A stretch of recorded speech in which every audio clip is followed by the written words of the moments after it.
a common sight in Haiti's capital, Port-au-Prince.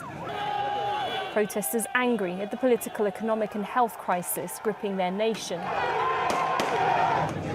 While roadblocks and other disruptions have been an almost daily occurrence this year, the sight of uniformed police joining the demonstrations is more recent.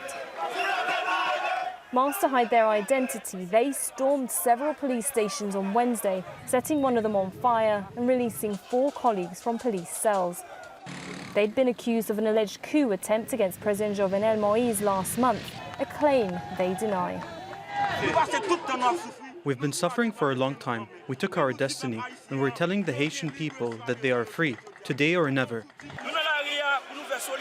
We support the release of the police detained. We're also here to tell the president he has to admit that he can no longer run this country.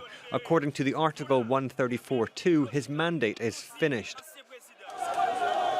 The police officers belong to a group they formed called Phantom 509 that calls on the resignation of the National Police General. They're also demanding the release of the bodies of 5 officers killed in a botched raid on a notorious gang a week ago.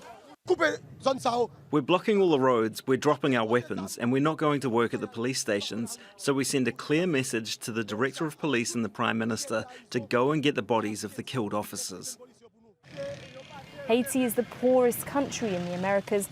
Gang kidnappings, rape and murders are all on the rise, and unrest has been growing.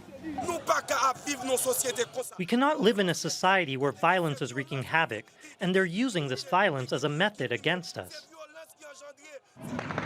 Critics say the government does not provide the police with enough resources to tackle gang crime.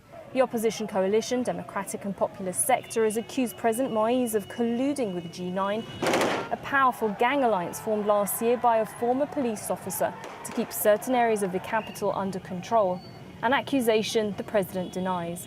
But on Wednesday, a state of emergency was declared for 1 month in some areas of Port-au-Prince. Sarah Khairat, Al Jazeera.